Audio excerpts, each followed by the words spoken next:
Well, President Trump is personally obsessed with the notion of bilateral trade deficits, and it forms part of a broader American view that America is being taken for a ride around the rest of the world. His conclusion is that that is costing American jobs, and therefore he sees no voluntary mechanism which the Chinese will adopt or embrace to reduce the scope of the deficit.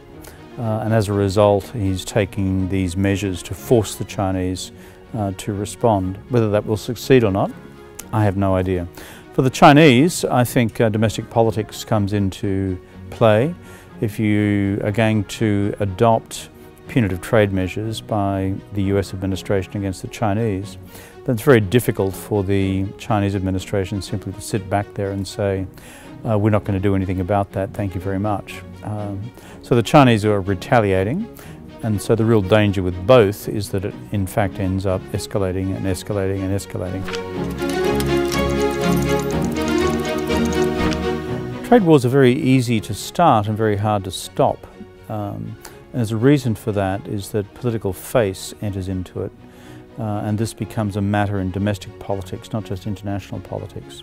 Who's backing down to whom? That sort of question. So if we can stabilise this after one round of tit for tat, and then find a way through to prevent a more serious set of second round trade measures, then that would be the optimum time to de-escalate and to resolve. China is informed very much by its own domestic strategic tradition. If you've read Sun Tzu's Art of War, provisions of the Sun Tzu Bing Fa are very clear on this subject. It says in the opening verse of the opening chapter, "War is a great matter of state, not be entered into lightly. If you commence a war and you lose it, that's the end of the state."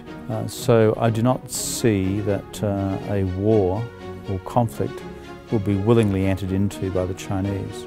There's one exception to that, which is the overriding importance of the politics of Taiwan, because that's such a live factor in Chinese domestic politics.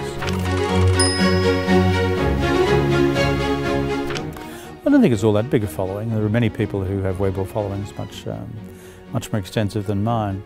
I think with Weibo fans, they're just a bit like Twitter fans, which is they have an interest in what the hell you're doing and why you're doing it and where you are. And they're usually not interested in grand public lectures on, like I've just delivered at the LKY School here in Singapore. Be normal, be friendly, be natural, and just make friends.